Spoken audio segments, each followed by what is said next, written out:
আসসালামু আলাইকুম। সুপ্রিয় শিক্ষার্থী, আমার চ্যানেলে আসার জন্য আপনাদেরকে অনেক অনেক শুভেচ্ছা ও স্বাগতম। তো ভিউয়ার্স, আজকে অ্যাডোবি ফটোশপ 7.0 এর 39তম টিউটোরিয়াল অর্থাৎ বার্ন টুলের সকল অপশন সম্পর্কে বিস্তারিত আলোচনা করব। ভিউয়ার্স, আপনি আমার আগের ভিডিওগুলি দেখতে চাইলে এভাবে যে কোনো একটি ব্রাউজারে ঢুকে ইউটিউবে এসে সার্চে যদি লেখেন AMDIGITAL ডিজিটাল CHANNEL এভাবে একত্রে লিখে এন্টার দিলে আমার এরকম একটি ডিসি লোগো দেখতে পাবেন। উক্ত লোগোতে ক্লিক করলে আমার চ্যানেলের ভিতরে এই হোম পেজে নিয়ে আসবে। সেখানে ভিডিওসে ক্লিক করে আপনি আমার পূর্বের সকল ভিডিও পেয়ে যাবেন। তো আমি এটি ক্লোজ করে দিলাম। আর এই চলতি ভিডিওর উপরে থাকা আই বাটনে ক্লিক করেও আপনি আমার আগের পর্বটি দেখে নিতে পারেন। চলুন কথা না বাড়িয়ে মূল কাজ শুরু করা যাক। তো আমার কম্পিউটারে থাকা অ্যাডোবি ফটোশপ 7.0 তে ক্লিক করে ওপেন করলাম। ফটোশপ উইন্ডোর বামে প্রদত্ত এই 7 নাম্বার সারিতে মাউস নিলে লেখা আসে ডস টুল। আমরা এই টুলে মাউসের ডান বাটনে ক্লিক করলে এর অন্তর্গত 3টি টুল এখানে শো হয়: ডস টুল, বার্ন টুল এবং স্পঞ্জ টুল। আমাদের আজকের আলোচনা এই বার্ন টুল সম্পর্কে। টুল বক্সের যে কোনো টুলে থাকা অবস্থায় কিবোর্ড থেকে ও চাপলে এই টুলে আসা যায় এবং এই টুল গ্রুপের অন্যান্য টুলে যাওয়ার জন্য শিফট প্লাস ও চাপলে দেখেন এখানে চেঞ্জ হচ্ছে। এটি হলো ডস টুল, এটি হলো বার্ন টুল, এটি হলো স্পঞ্জ টুল। এভাবে করে আমরা আমাদের প্রয়োজনীয় টুলে আমরা যেতে পারি। তো বার্ন টুল সিলেক্ট করলে উপরে অপশন বারে এই টুলের সকল অপশন এখানে শো হয়। আমি এই সকল বিষয় নিয়ে বিস্তারিত আলোচনা করব। তো উপরে 1 নাম্বার অপশনে এই টুলের ছবি দেখা যায়। এটি হলো বার্ন টুল। ইমেজের কোনো অংশ অন্ধকার করার জন্য এই টুল ব্যবহার করা হয়। যেমন লাইট অংশকে ডার্কনেস করা হয় বা ডার্ক অংশকেও আরও ডার্ক করার জন্য এই টুল ব্যবহার করা হয়। বিশেষ করে কোনো ইমেজে মানুষের মাথার চুল, চোখের মণি, চোখের পুত্তল বা ভ্রু এগুলো কালো করা হয়।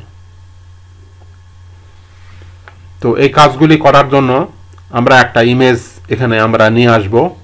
তো আমরা এখান থেকে ফাইল, ওপেন, আমি একটা ইমেজ এখান থেকে নিয়ে আসলাম। আমরা এই ব্যাকগ্রাউন্ড লেয়ারকে আমরা কপি করে নিচ্ছি। কিবোর্ড থেকে Ctrl+J চেপে আমরা কপি করে নিলাম। প্রথমে আমরা এই 1 নম্বর অপশনে থাকা এই ড্রপ ডাউনে ক্লিক করে ত্রিভুজ আকৃতির এখানে ক্লিক করে আমরা পূর্বে এই টুলে কাজ করে থাকলে এটিকে ডিফল্ট করার জন্য আমরা রিসেট অল টুলসে ক্লিক করে এরকম লেখা আসবে reset all tools to the default settings. আপনারা কি ডিফল্ট সেটিংস করতে চান? তাহলে ওকে করে দিলে এটি পূর্বের নাই ডিফল্ট হয়ে যাবে। তো আমি ডিফল্ট মুড করে নিলাম। এরপর আমরা এই ব্রাশের সাইজটাকে নির্ধারণ করে নিব। আমরা দ্বিতীয় অপশন এই ব্রাশ প্রিসেট পিকার এর এখানে ড্রপ ডাউনে ক্লিক করে এখানে দেখেন মাস্টার ডায়ামিটার রয়েছে। আমরা এই মাস্টার ডায়ামিটারের স্লাইডারকে এভাবে বামে টানলে দেখেন এটি ছোট হচ্ছে, আবার ডানে টানলে এটি এভাবে বড় হচ্ছে। আবার আমরা এই ইমেজের উপর মাউসের ডান বাটনে ক্লিক করে মাস্টার ডায়ামিটারের এই স্লাইডারকে আমরা ছোট বড় করতে পারি। আবার আমরা কিবোর্ড থেকে থার্ড ব্র্যাকেট ওপেন যদি আমরা এভাবে চাপতে থাকি তাহলে ছোট হবে, আবার থার্ড ব্র্যাকেট ক্লোজ এভাবে চাপতে থাকলে এটি বড় হবে। আবার দেখুন এই ড্রপ ডাউনে ক্লিক করে এই নিচের বক্সে ব্রাশের বিভিন্ন ধরন রয়েছে। এখানে কিছু আছে হার্ড রাউন্ড পিক্সেল দেখা আসবে, দেখেন হার্ড রাউন্ড পিক্সেল, এবং কিছু আছে সফট রাউন্ড পিক্সেল। এখানে বিভিন্ন ধরনের ব্রাশ রয়েছে। আবার এই যে ত্রিভুজ আকৃতির এখানে ক্লিক করে এই ডিফল্টভাবে দেওয়া আরও কিছু ব্রাশ আমরা এখানে অ্যাড করতে পারি। যেমন এখানে রয়েছে অ্যাসোটেড ব্রাশ। আমরা পূর্বের এই ব্রাশের সাথে এটিকে আমরা অ্যাড করতে পারি। এজন্য অ্যাসোটেড ব্রাশের এখানে ক্লিক করে আমরা যদি অ্যাপেন্ড দেই তাহলে এর সাথে অ্যাড হয়ে যাবে। যে অ্যাপেন্ড যদি দেই দেখেন এখানে আমাদের অ্যাড হয়ে গেছে। আবার আমরা এখান থেকে ক্যালিগ্রাফি ব্রাশে এসে ক্লিক করে অ্যাপেন্ড দিলে দেখেন এখানে অ্যাড হয়ে যাবে। আবার এখান থেকে আমরা এই ড্রপ শ্যাডো ব্রাশ এখানে ক্লিক করে আমরা যদি ওকে করি তাহলে পূর্বেরগুলি আউট হয়ে শুধুমাত্র এই পরের এই ব্রাশটি অ্যাড হবে। আমরা যদি ওকে করি দেখেন শুধুমাত্র এটি এসেছে। আবার এখান থেকে আমরা ড্রাই মিডিয়া ব্রাশে সেখান থেকে ওকে করলাম, তাহলে এটি আসলো। আবার এখান থেকে ফাউক্স ফিনিশ ব্রাশেস দিলে ওকে করলে এমন হবে। আবার এখান থেকে ন্যাচারাল ব্রাশেস 2 ওকে করলে এমন হবে। আবার এখান থেকে ন্যাচারাল ব্রাশেস ওকে করলে এমন হবে। আবার এখান থেকে স্পেশাল ইফেক্ট ব্রাশেস দিয়ে ওকে করলে এমন হবে। আবার এখানে স্কোয়ার ব্রাশেস দিয়ে ওকে করলে যে এরকম ধরনের ব্রাশ পাওয়া যাবে। আবার থিক হেভি ব্রাশেস দিয়ে ওকে করলে এমন হবে। আবার এখান থেকে হোয়াইট মিডিয়া ব্রাশেস দিয়ে ওকে করলে এমন হবে। তো আমি পূর্বের নাই যেরকম ছিল সেই ডিফল্ট মুড করার জন্য রিসেট ব্রাশেস এখানে ক্লিক করে ওকে করে আমি ডিফল্ট করে নিলাম, যেরকম ছিল তেমন নিলাম। এখন আমরা এখানে অ্যাপ্লাই করব। তো আমরা brush size hard round 5 pixel নিলাম। তারপর এখান থেকে রেঞ্জকে আমরা হাইলাইটস করে নিলাম। এই মুড করে আমরা এখন যদি এখান থেকে এইভাবে করে ড্রাগ করে আমরা চোখের পাতাতে এভাবে আমরা চোখে আমরা কাজলের মতন করে আমরা দিতে পারি। এভাবে আমরা দিলাম। তারপর আমরা এই চোখেও আমরা এভাবে আমরা দিয়ে দিলাম। চোখে আমরা এভাবে কাজল দিতে পারি, এভাবে আমরা দিলাম।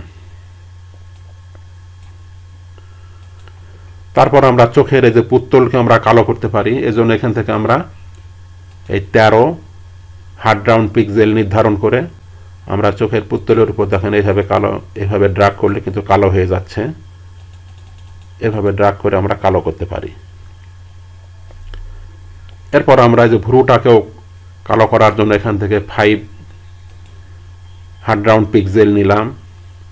নেওয়ার পর এখান থেকে আমরা এইভাবে হালকা করে আমরা যদি এইভাবে ড্রাগ করি, এভাবে করে কিন্তু আমরা ড্রাগ করে কালো করে দিতে পারি। এখান থেকে এইভাবে করে আমরা ড্রাগ করে এইভাবে করে আমরা কালো করে দিলাম।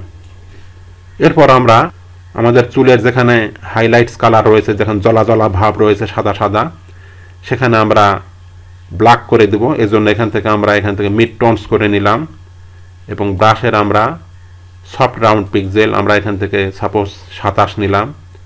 নেওয়ার পর আমরা এখান থেকে আস্তে করে এইভাবে হালকা করে আমরা এখান থেকে ড্রাগ করে দেব। এভাবে আমরা হালকা করে একটু করে ড্রাগ করে দিচ্ছি, ড্রাগ করে একটু করে কালো করে নিচ্ছি। এভাবে হালকা করে একটু করে কালো করে নিলাম। এরপর এখান থেকে ইমেজ অ্যাডজাস্টমেন্ট দিয়ে ব্রাইটনেসটাকে একটু বাড়িয়ে দিলাম, দিয়ে ওকে করলাম। এখন দেখেন আমাদের এই যে লেয়ার 1, এখানে আমরা যদি লেয়ারের এই চোখটাকে আমরা অন অফ করি, দেখেন অফ করে দিলে আমাদের পূর্বে ছিল এমন, পরে হয়েছে এরকম। তো এভাবে আমরা বার্ন টুল দিয়ে ইমেজে আমরা এডিট করে ইমেজটাকে আরো সুন্দর করতে পারি। এখন আমরা এর পরের বিষয়টি দেখব। তো এর পরের বিষয়টি দেখার জন্য এই ইমেজটাকে আমি ক্লোজ করে দিলাম। দেওয়ার পর এখান থেকে আমার কম্পিউটারে থাকা একটি ইমেজ এখান থেকে আমি ওপেন করলাম। তো ইমেজটি আমার ফটোশপে আসলো। এখন আমরা রেঞ্জের বিষয়টি দেখব। আমরা জানি ইমেজে কালারের মাত্রা অনুযায়ী তার রেঞ্জ নির্ধারণ করতে হয়। তো এখানে 3টি রেঞ্জ রয়েছে, শ্যাডোস, মিড টোনস এবং হাইলাইটস।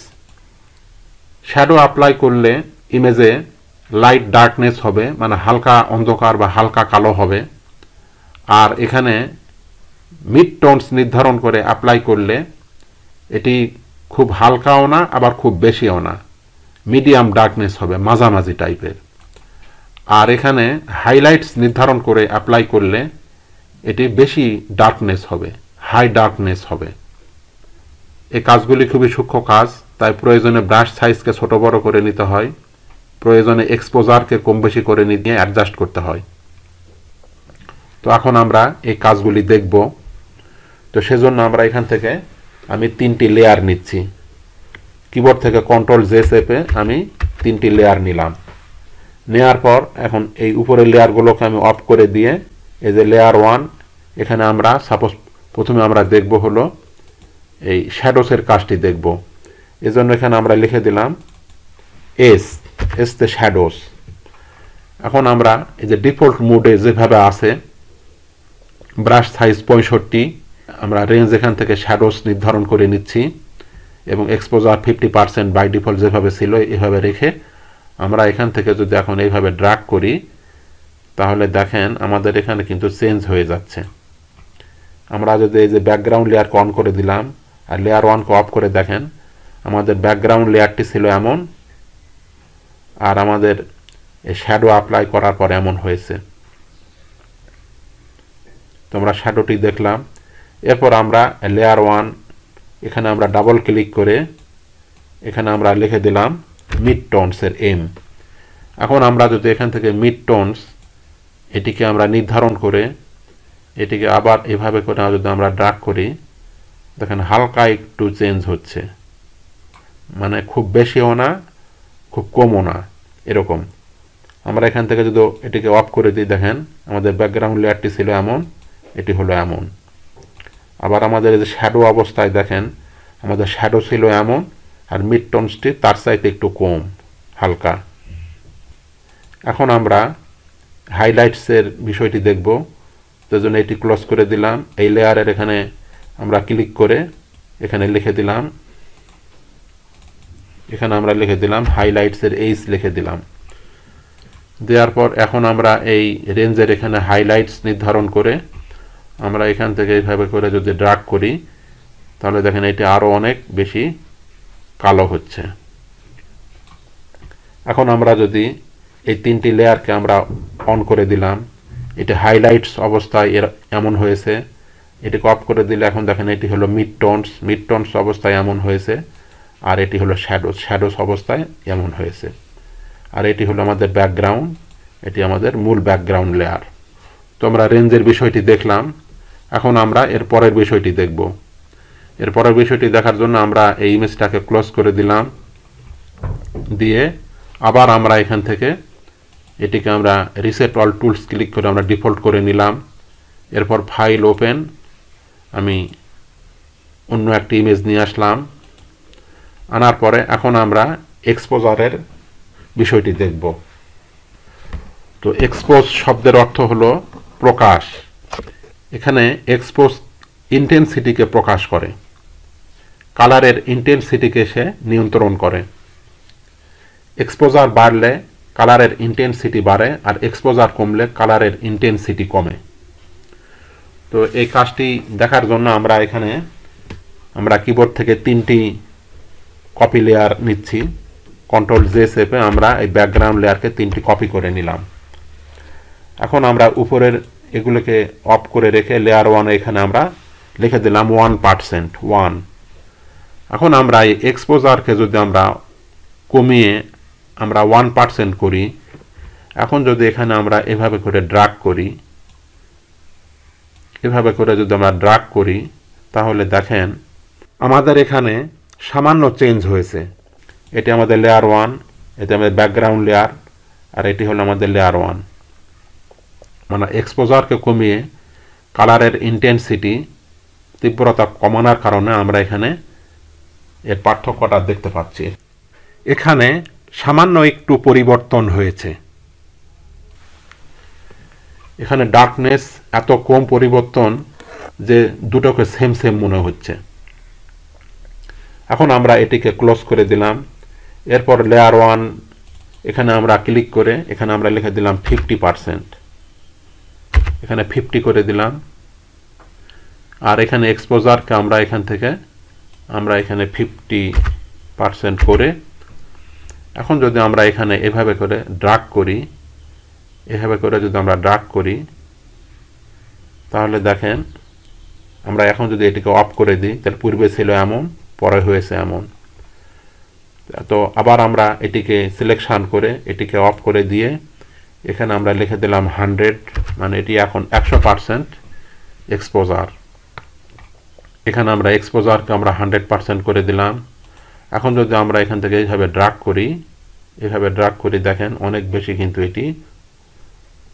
এটি কিন্তু এখন অনেক বেশি হাইলাইটস হয়েছে। এখন আমরা এগুলোকে যদি অন করে দিই, এখন দেখেন 100% অবস্থায় এমন, এটিকে অফ করে দিলে এটি হলো 50% আর এটি হলো 1%। তো আমরা এক্সপোজারের বিষয়টি দেখলাম। তো ভিউয়ার্স, আজকের মতো এ পর্যন্তই। ভিডিওটি ভালো লাগলে চ্যানেলটিকে সাবস্ক্রাইব করে পাশে থাকা বেল বাটনটি অন করে দিবেন, তাহলে আগামীতে ভিডিও আপলোড করার সাথে সাথে নোটিফিকেশান পেয়ে যাবেন। আর পূর্বে যদি সাবস্ক্রাইব করে থাকেন তাহলে অনেক অনেক ধন্যবাদ। সেই সাথে লাইক, শেয়ার ও কমেন্ট করতে ভুলবেন না। আল্লাহ হাফেজ।